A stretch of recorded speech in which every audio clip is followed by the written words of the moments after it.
baselines, and we're starting to really figure out who goes to the playoffs. In this series, I'm really curious to see this game play out because, interestingly enough, Team Spirit ended up playing the Underlord into Alliance that they had last game, but I feel like the conditions are really different this time, so the storyline is going to be another one.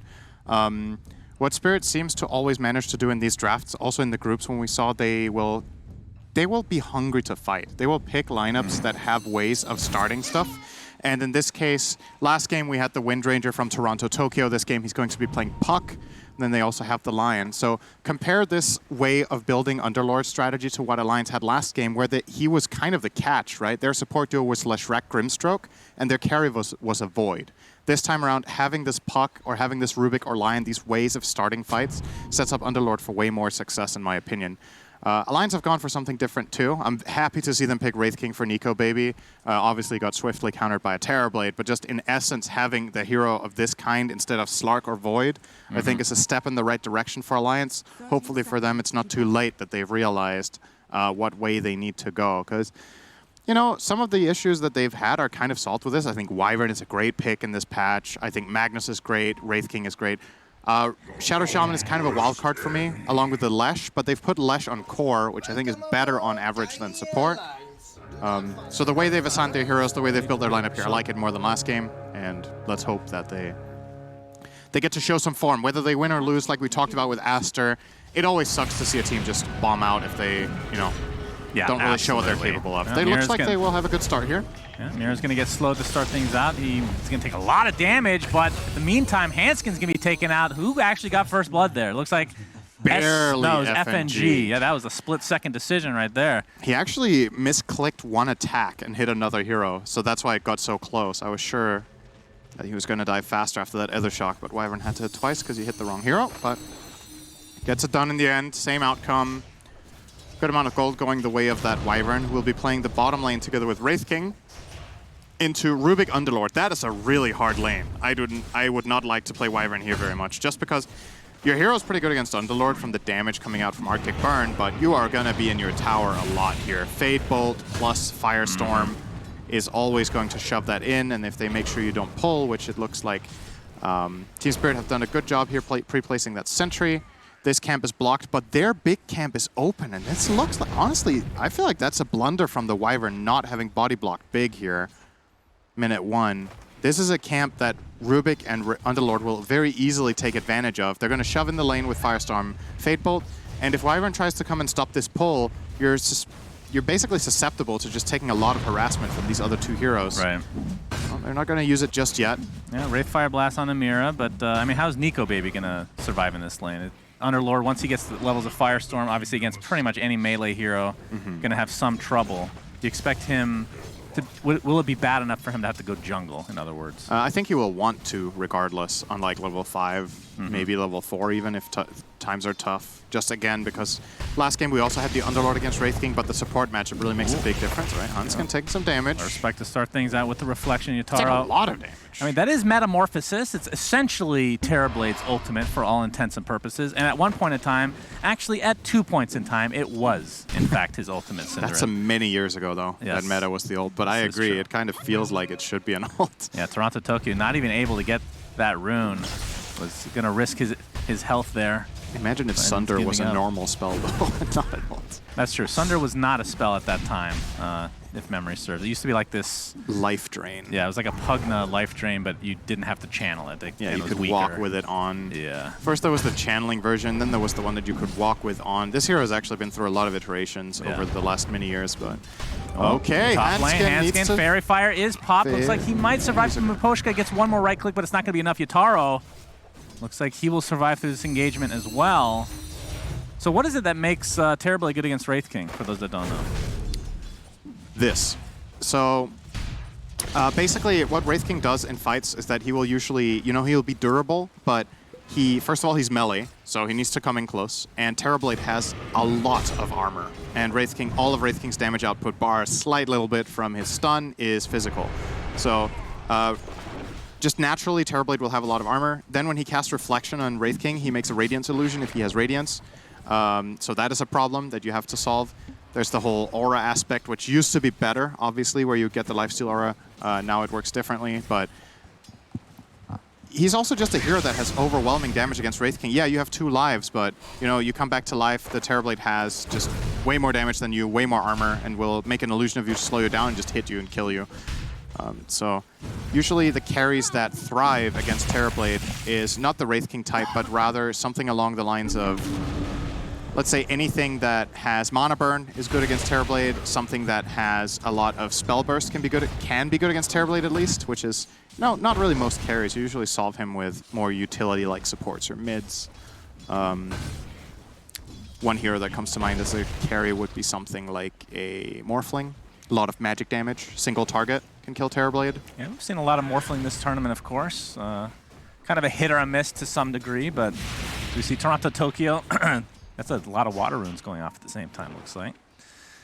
But looking at that mid lane matchup, Toronto, Tokyo on that puck, 18-1 versus Limp's Leshrac, 23-7. So good to see, like you talked about, Lesh being on this core role. I feel like, I mean, support isn't that, like, it's not super uncommon, but the core Lesh just feels very powerful, and it feels like it has a really good game a lot of the time. Even if you're ever able to pick him off, he can still flash farm the jungle. He can go get tier 1s by himself, especially in the trees if you're on the dire side. So he's had a lot of successes. And I think most importantly about support Lesh, I think he's dependent, right? It's not a very independent support. He needs people to set him up. Hanskin's taking a lot of damage here. Yeah, well, that you just killed him with Skewer. That is not what you want to see if you're on the Alliance side here. Yotaro does get relatively low, but again, the right clicks from this meta are just way too strong right now. Was he fine? I'm not sure if he was even fine, though. He might have died anyway, but like if you're looking to save there, you have to skewer away, right? You're not getting. That's another thing about Terrorblade. You're not really killing him in tower very easily. He has a lot of armor, so the tower doesn't hurt that bad. So that was a little bit weird. I mean, maybe my what was a little bit too much of an. Right. Maybe a little bit of an overreaction. It's not like it was absolutely terrible, but surprising that they tried for this. I feel like that was not the way to go about this. Yeah, now we're starting to see the Firestorm spam from Collapse, and this is going to be very annoying for Alliance to deal with. So see when Nico Baby wants to actually go start jungling, but I mean he's 26-2 CS, so not the greatest, but this is a hero that can definitely catch up. It looks like he's not going to be going for any greedy route, though. He's going straight for Armlet. Yeah. Is this exactly what you want to see? I mean, the panel was talking about how they want Alliance to play a little bit faster paced. I mean, last game Spirit, he ended up going Midas into Radiance, and it worked out just fine. It's a little slower, but... Don't go Radiance here. Into Terrorblade. I would not advise that, so I think Armlet Deso might be the path.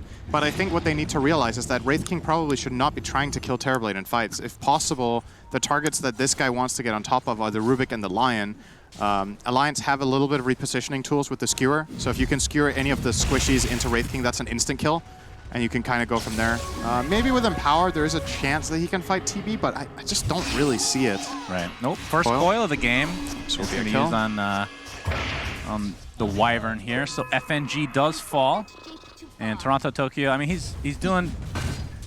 Actually, now that I look at the net worth, not so hot. I thought he was actually relatively even, but... Limp has beaten him handily in lane both games. Limp is an exceptional laner. I think it's his biggest strength as a player still, is his first 10 minutes. His laning is just exceptional. And that is a really great quality to have. If the team builds around this and makes sure that you set him up for success afterwards and kind of make him an integral part of the lineup, I like to see that a lot on a hero like Leshrac, more so than Viper, because I feel like you just have that, you can have that super game more often. Bottom lane, Nico Baby, this is going to be the first life. Here comes Unleash. That is a really long cooldown. Yeah, Collapse knows he's going to die, trying to save his Rubik in the meantime, but it ain't happening. So nice rotation from Limp, and Alliance off to a pretty solid start overall. That was a great rotation. Yeah, he's very far ahead of Puck now. 1,000 net worth, as a matter of fact. Oh my, this meta. Good lord, Yotaro's getting such value out of meta this game. Feels like every time he gets at least one kill, and will save their tier 1 tower as a result. And I mean, the build on Terrorblade, it's not super exciting. It's generally very similar to what we're seeing here. It's going to be Manta into... well, you could go several routes here, right? Dragonlance is what he has queued up now, but I've seen Scotty relatively early without... I mean, it depends on how well you're doing, really. And obviously Butterfly, depending on how the game is going. But FNG, yep, Earth Spike is there. Mira. He is dead. Yeah, with the Hex in Toronto, Tokyo. Waning Rift does finish him off, so... Team Spirit, I mean, the one thing I will say about Team Spirit, even though they're not really down that much right now, is they have a lot of resiliency based on the group stage that we cast. Yeah, for sure. So It would be fitting for them to go down 1, or to tie this 1-1, right? For them to lose this game, because every series felt like a draw with them. The thing that this team, I think, does very well is that it identifies what its next move is with the highest success rate. And that doesn't mean they necessarily, you know, coils up again. And this, remember, this ultimate for Wraith King is way far away. And this is going to be an easy kill. Cold Embrace will save him for the time being, but ends up going down anyway. Now, Collapse doesn't have his ultimate, so this will be a trade of sorts, but you'll take this any day of the week if you're Team Spirit, as long as everybody gets out. I think you force 2 or 3 TPs there, right? So it's a big overall macro win. You trade position 1 for 3, which is relatively even. They have about the same net worth and the same levels, but the space is worth a lot here. Miposhka getting level 6 mid while this is happening. He's looking for a setup up top. Oh, the Clips him skewer there. does go off, but the Earth Spike connected. Not gonna happen. It's funny how that interacts, but yeah, S4 able to get out that time. I mean, his farm is, it's on the average side. It's about the same as his Wraith King, which that's not good news at the very least from Alliance. But of course, he can just kind of make that up in the jungle eventually. He does have his armlet. So what Brown Boots armlet, not even bothering with the phase boots yet. So, I mean, that's not too bad a timing. I think it's a good choice because he can't really pressure his lane, right? Usually when Wraith King wants to go treads or phase boots, it's because there's the potential of winning somewhere. In this game, you just have to accept that you are unfavored. I believe this is actually, interestingly enough, something Nico Baby talks about in his course that he did for Gamers Class, where... Is it sponsored? No, it actually isn't, but I found it interesting. Like, he's talking about how you need to identify in the game, you know, whether you're in a position in the lane where you can put pressure or not. And then you need to always think about, okay, what is my highest impact move in the game? And some games, you're going to be facing a lane that you can't beat. Yeah. This is one of those games. So why would he itemize offensively if they can never try to kill, right? So he's taking the defensive route, which is the armlet. It gives him the most survivability. It's a good farming item for the jungle, and now he's going to go phase boots. You can see him having it queued up at this point.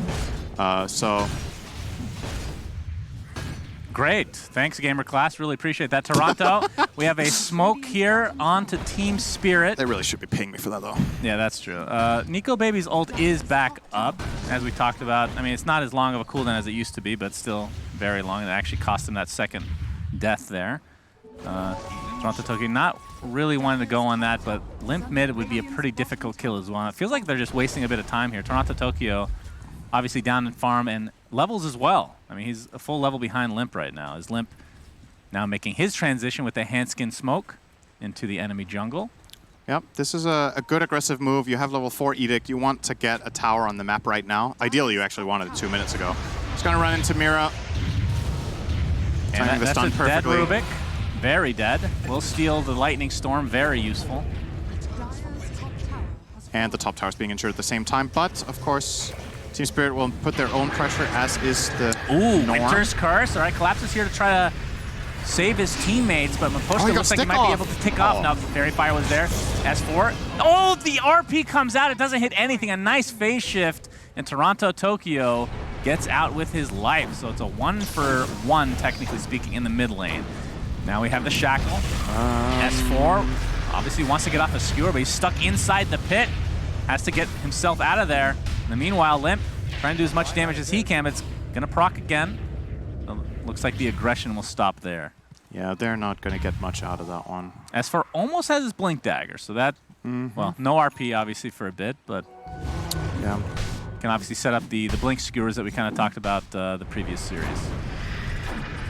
And it feels like a necessity, right? You have this support duo on Alliance. Hanskin, again, is very poor, similar to last game where he was playing Leshrac, this time on Shadow Shaman.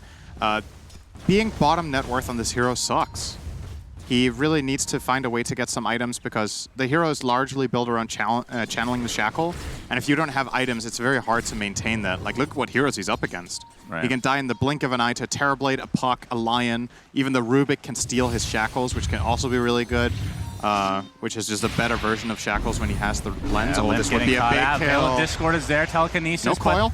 Yeah, the Yules to save him for now. Limp finally gets coiled. How much damage do they actually have? Miposhka here, Finger of Death. Not quite enough to take him out. Cold Embrace is going to save him for now. And there's the curse to follow. Limp looks like he might live through this. And in fact, S4 is here to save the day. They're going to be able to get the Puck and the Rubik in turn. So a nice turnaround here as the Pulse Nova was stolen by Mira, not able to actually find a kill for himself, though. So Alliance, a big turnaround, and I mean, that would have been a huge kill for Team Spirit. That was all FNG right there. That was really, really important. Getting that curse, getting the save first with Cold Embrace, and then finds the basically max range curse on the Puck and Rubik next to each other, and then S4 for the cleanup. So nicely done by Alliance in this instance. They're in a better position this time around than last game. Although, I mean, I feel like the gold is kind of similar, and this is where my concern that I had for them in the PSG LGD series is kind of starting to kick in, right? Alliance had one of the games there as well. They did very well in lanes in game 1. They built like a 4 or 5K lead, actually, against PSG LGD. But can their lineup win the game? Like, are they going to be able to build a big enough advantage that these heroes have the late game solution for a Terrorblade lineup? They do have the Leshrac who can bridge that gap for a while, but late on in the game when Terrorblade has a lot of health, I don't think Leshrac is a counter whatsoever. I think you just melt. You can't stand your ground. There's too much damage. And this Terrorblade is going to have some Underlord protection and auras. So I think it's very important for Alliance to build a lead. I wouldn't really call this a lead necessarily. That's the thing, right? I'm not even, like, let's say they were 2K gold behind. I don't know if that's enough for me to favor their position in the game unless they have a clear map control advantage, but they don't have that currently. Right. Towers are even. You have a Terrorblade top of the net worth chart, which is always terrifying. In any game that this hero doesn't have like clear counters to it in the enemy team, like say something like a Zeus or whatever, like Pugna, that really deals with him for a while, that just isn't there. So Alliance really need to. It feels like a game where you need to outplay already. Oh, Toronto Tokyo, he gets the orb out. We'll get the coil onto FNG again. This looks to be, in all likelihood, a freebie for Team Spirit. Did cost coil, Fable to follow, and yeah, that is enough damage. Now, Popochka actually finds S4. I'm not sure if they have enough lockdown, though. Collapses, yeah, he's going to fall back for now. S4 with that Blink Dagger available, and there's no surprise factor with that at this point in time. I mean, main reason for that is because RP was down when he originally got it, so it's not like he can stay out of lane for 2 minutes or whatever that cooldown is. S4 still in the jungle. Okay, gets off the blinking time. Fast fingers. Yep. I mean, this man is great at Dota and apparently FPS games as well. I've seen it firsthand. I didn't believe it, but then when I saw it, Cinder, it made me a believer. Truly, very good CS player. Yes. I think that is why usually when we watch him in lane on Dota broadcast, people write CS LOL. Is referring to his exceptionally good Counter-Strike play. That's true. That's true. Yeah, that's a little known fact, of course. A little trivia there for those out there that have never seen that before. But yeah, what do you think of the Roche game this time around? You have, obviously, on Alliance's side, you have RP, Winter's Curse. You got some crazy counter initiation, at least, for that. And then for Team Spirit, I mean, you have Coil, you have Firestorm, obviously, and then TB, once he gets some items, can take out Roche himself, essentially. But neither of them are really going to do it super fast yet. No. Maybe with Serpent Wards. And again, it doesn't, I think if you're Team Spirit, you're happy that Roche just exists in the game. You don't care. As long as he isn't being taken by the enemy team, you don't need it. You need time. And you are... It's not like it's the same game as the LGD game 1 from yesterday, but it's honestly pretty similar in how it's progressing. Hanskin is actually getting quite aggressive, so yeah, Dark Rift out. He will be good to go. See you later. Let's see if he did not cancel it. That was good. Didn't pull an X4. Is that what you're going to say? Yeah, but I'm nice. I'm not like that. Okay, I apologize. It was pretty rude of you to even think or say that. That's, I mean, everybody saw the last game. I mean, again, I don't think that actually would have ultimately made a difference in terms of the win or the loss. Probably but not. Yeah, Terrorblade is starting to run away with the farm in terms of the carry versus carry, but if you compare the mids, Lesh versus Puck, that is definitely going Limp's way right now. And that's important because that is a matchup that I think for the success in this game, Leshrac needs to be rich. Yeah, we have, okay, Coil is available. He gets lifted back into the Pit of Malice. Pretty annoying to deal with, but not a lot of damage done to the tower. Still at half health right now. So we'll see how Alliance wants to react to this. As Nico Baby, as we see now, has that Desolator and is actually going for Blink. So they're going to be playing quite aggressively. They're going to have a triple Blink, in fact, with the Rasta as well. So Hanskin pretty farmed. It's funny because he's not actually that farmed. No. Compared to, it's just in Dota, everyone is more farmed than I'm used to over the past 15 years in comparison. I really don't envy Hanskin playing Shadow Shaman this game. feel like it's just... Ooh, this could be a pretty fast Roche. Yep. Yeah, Team Spirit are all bottom lane pretty much, so this will go the way of Alliance. Great Aegis hero in their team in Leshrac. Yeah. So absolutely going to go to him. And this is a big thing for Alliance to open up. So like we said a moment ago, Spirit are happy if this boy doesn't get killed, but now that it's in the enemy team's hands, maybe Alliance can open up a top tier 2. Maybe they can start taking control of a little bit more of the map. And with their daggers that they've completed, they become a bit more of a threat to catch around the map.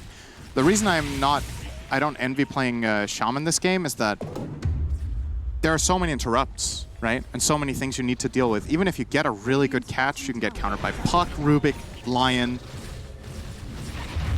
So you maybe need another item, like Lens, so you have more safety in the range, or a BKB, so you can stand your ground against everyone else in Terror. Why do you think they prioritize the Rasta so much this game? I don't know. Serpent Ward's obviously used for Roche there, great for high ground, just pushing towers and whatnot. Obviously has the highest base damage of any support in the game.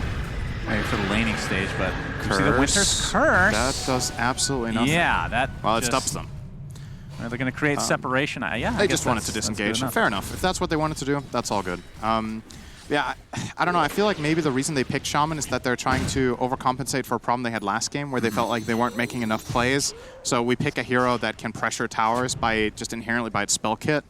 Shaman just does not feel...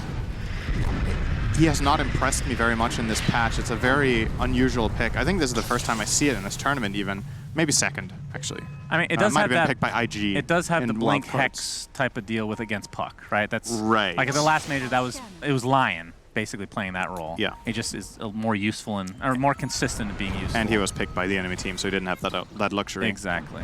So it's a poor man's Lion. As we see the Shackle with FNG in the trees, but not even taking damage. Henskin's just gonna whip himself out of there, and Collapse is gonna Dark Rift himself out of there. So. Okay, I mean, we're seeing like not that many fights in the last few minutes. Obviously, the Roshan was pretty much a freebie for Alliance, and I mean, if you're Team Spirit, you find like, are you going to try to defend these towers once this push inevitably comes with this Aegis, or do you have to give up something? I think you can defend.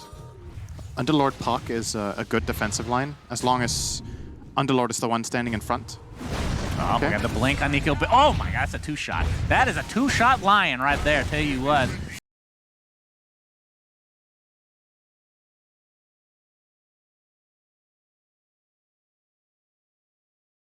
It looks really weird on almost every hero in the game. That's right.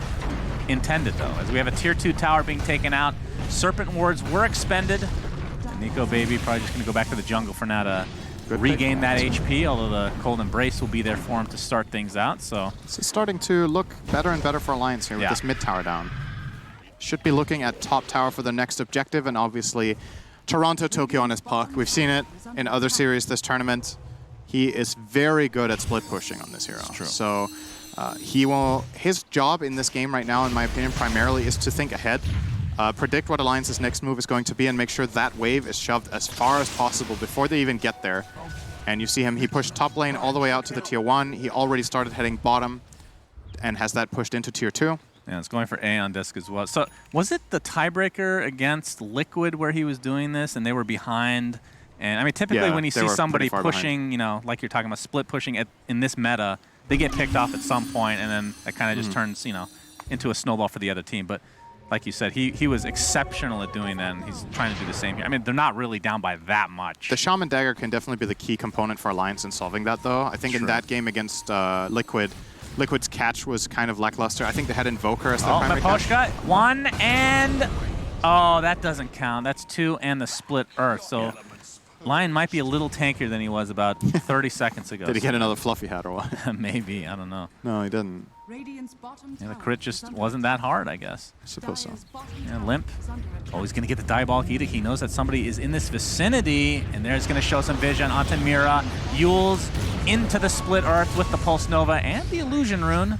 So another kill being netted for Alliance. And you can see the shard actually on Wyvern. Oh, we're going to have to talk about that in just a moment. Instant Hex after the coil comes out. Yataro pops that Metamorphosis. Is just going to blow up poor Hanskin. In the meantime, Nico Baby has his second life still available. Limp with that Aegis still in tow. There's the RP from S4, and they're going to destroy Mr. Yataro. And with that, this is going to start snowballing Alliance. If they continue this, this will be their first victory of the tournament, which is shocking to say. but they're looking a lot better this game, no doubt. Yep. Miposhka again. Yeah, Shockwave, Skewer. Poor Wraith King won't even get a right click off here, I don't think. Oh, maybe. All right, they're going to give it to him. They can. Oh, there it is. That attack animation is so bizarre. Yeah, it's nice. He killed before he even lifted the sword. It's still satisfying. When you're feels like you're breaking the game animations, it feels good. So I don't think he's going to be too upset about the animations in this game, Syndrome. I think he is just happy to be ahead. Yes, no doubt. Currently, because that has not been a position Alliance have found themselves in very much at this stage of the game, but they're looking good in this one. Yeah. They're building a very big lead off of that Roshan that they claimed. This bottom tier 2 tower will not be taken for now, but it's still forcing Team Spirit's hand, and finding that kill on Terrorblade was just massive. He was starting to become scary, and they knock him down a lot with that pick. A bit surprising to see the two cores, Yatoro and Toronto Tokyo, connect on that Shaman play and then have no supports around. There was nobody there to interrupt the Magnus. There was nobody there to stop the Wraith King from hitting in the RP. They were just all around the map. Are you surprised to see FNG get the Shard this early on Wyvern? No. You're not surprised? This is GH's build for this tournament. Max Cold Embrace, Shard, and the healing talent. This gives you a very low cooldown Cold Embrace, which is amazing against Terrorblade. 10-second cooldown, 4-second duration. So a total downtime of 6. That's pretty cool. Yeah, with the talent makes it super strong. I think it heals the hero about like 60% of the health or something when you have Locket. It is crazy. You'll see it in play later, and you'll be mind blown how much this heals. I promise you. I will be mind blown. Yes. I'll keep that in mind. You will see it, and you will be like, wow. That sounds like me. That sounds more like you, actually. That is me being very excited right there. Well, I think Alliance probably tries to wait for the next Roche. In the meanwhile, obviously has to defend this top tower and just... I mean, they have more map control than Team Spirit, which is the name of the game here. Is actually Toronto Tokyo going for a Dagon. Okay. This game is now approaching the state that... RP S4. Yep, that's a skewer back into the hands of Nico, baby. And Collapse is Dunzo with the Serpent Ward's place on this tier 3 as well. Oh my god, another blinking from Nico, baby. 2 shots to Lion. Gets Cold Embrace. All right, that is quite a bit of healing. I am impressed. My mind is not blown, though, as Nico, baby, his first life will remain. Oh, he was like a shark there. Yeah, all right, let's see. All right, that's quite a bit. That's pretty good. That's a 1,500 heal. Yeah, that's pretty good. Imagine if he had that neutral that, what's that one Paladin called? Sword? Yeah, Paladin Sword. Yeah. That would be crazy. All right. They get the HP buyback again. out of Lion. Okay, so Team Spirit have found themselves in this position before against Liquid in the best-of-1 deciding game that they had to get into this stage of the tournament. Yeah. And they managed to find their way out of it. But this time around, Alliance with that big hit, this is looking grimmer than it did against Liquid. Oh, the instant hack. He has the disc. Shackle to follow. Yep, disc is there, but... They forced the disc. No, that's good. He's ready. Yeah, that's going to be 100 seconds with no Aeon disc now. Yep. That's all you got. I mean, that was very low commitment, too, from Alliance. Yeah, they didn't really use anything. It's very good. So what are we looking at? Terrorblade has Manta Scotty. He's working on a Daedalus. Oh. As for Alliance's cores, Wraith King is hovering an overwhelming blink. Isn't Swift Blink usually better on Wraith King? I'm not. They did nerf it. I guess overwhelming blink is nice against Terrorblade in the extent that it helps kill the illusions a little bit. Lesh is approaching the Shiva's Guard. You also get the cancel for blink daggers potentially when you blink in too. That's true. Like if there's a lion blink or a pup blink. Very, very true. But yeah, good to see the overwhelming blink is actually being purchased because it was easily the worst of the 3. I think it still is, for the record, but it's not as bad anymore. And obviously for a hero like Wraith King, I mean, I've seen people buy it literally second item. I wouldn't condone that, but I've actually had a pro player. Was it you? That said second item, overwhelming blink on Wraith King isn't bad, or is that Jenkins? That is something I would never say. Okay, so Jenkins definitely probably did that. Jenkins. And he probably made a video and that got... that was probably like a 50-50 about whether he was being honest or not. That's true. He makes up a lot of stuff. That sounds terrible. As Limp now has a full Shiva's Guard, so extremely tanky. And I mean, from Team Spirit's perspective, what is the goal here? Obviously to win the game, but how do you get to that goal? Did Nico Baby just leave a Cloak of Flames behind? Yes. There you go. Enjoy, guys. All right. Have a free tier 3 item. He didn't realize that 2 items dropped in front of him. Yeah. All right, smoke. That is spotted by Alliance by their ward there. Yeah, and Nico's gonna get popped. Nico Baby is perfectly fine doing this on the high ground. There's the initiation. Esfar trying to get the skewer off, but he's gonna get silenced and stunned to start things out. There's a right click from Yatoro on the low ground with that Daedalus absolutely destroying him. Handskin gets blown up thanks to the Finger of Death. They still have and coil. With that, this is really Alliance bad. Needs to get out of dodge. Need a curse here. Coil seal there. Yeah, and this does phase proc. it. He's dead. Wow, he actually dies to his own teammate. I thought the Aeondis was actually going to save him, but not enough time. The curse very strong, and now Team Spirit looks like they want to continue to fight along with Alliance, though. Nico Baby, there's the heal again. How much magic damage do you have to go through that? Firestorm not quite up yet. There it goes. BKB finally popped by Nico Baby. He's going to apply all the pressure to Underlord, but he's getting right-clicked down by Yatoro. And now the Blink, or the BKB is down. Limp coming in from the low ground, trying to take out Rubik. Looks like he'll be successful, but the question is, will Wraith King live through this? Buyback onto the Rubik. Team Spirit absolutely have to get more out of this. Good spider legs, too. It's going to escape that I think this is going to end the fight. That ends up being very bad for Team Spirit. Well, you get a buyback, I believe, out of Alliance, but at the same time, no meta now, and Roche is up. I don't even think you got a buyback, did you? Oh, okay. Yeah. I think they used on Rubik, and that was it. So yeah, that curse is just so important. That was a really big win for Spirit. They got 2 kills, and they were about to just run down the rest of the team. If FNG does not kill Puck with Terrorblade there, they lose at least another hero, maybe 2, maybe even all 3 to the upcoming Orb into Coil play. So very, very heads up from him, using that Observer ward that they had there to find that angle. And I was surprised that Puck didn't see it coming, but obviously from an Observer standpoint, we'll see all that vision, right? But he has no idea that FNG is lining up for that one. That could be the play of the game. I think that would have been a full comeback without that curse. They would have killed them and got this Roche. And instead of looking at 16k, we would have looked at 3 and an Aegis cheese the other way, plus Shard. Yeah, I'm a little surprised they gave the Shard to Wraith King. There's no diffusals or any, I mean, is he really having trouble getting off his ult? It does spawn a couple skeletons when he comes back, but that's kind of meh. As we see, oh, this could be a huge kill for Alliance to get the Shackle into the Split Earth. And Yatoro is donezo. 70 seconds on the deck, does have buyback. And again, this is not even that high of a commitment. I mean, you have the Serpent Wards that you place to get that kill, but you still have Diabolic Edict, which is honestly your main consistent push. Yeah, Alliance are going to run down mid now.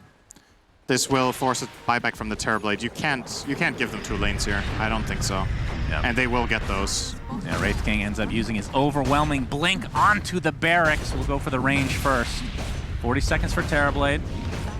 And looks like they'll concede the bottom tower at the very least. Looks like Assault Cuirass is next for Nico Baby, and I mean, his farm has been quite good this game, despite not getting off to the best start. See Toronto, Tokyo already cutting mid. So maybe they only get 1 lane. They have no creeps in base anymore, I believe. Yeah, let's see how much damage they can do before that kicks in, and yeah, that's about it. Although Diabolic Edict is pretty... If this was a level 25 Diabolic Edict, they could 100%... Okay, they might get it anyway, actually. With the Desolator, no. Finally going to get healed up a bit. Yeah, that 25 talent for Lesh is pretty bonkers. I mean, not that it matters, but you know how I love talking about shards, Cinderin. Why Wraith King? I mean, Leshrax, we've seen, has been quite good. Obviously, they're going high. I mean, even for high ground offense, I think it's good. I would agree that, I mean, you're playing against Lion Mono Drain. Like, is that a primary concern? Not really.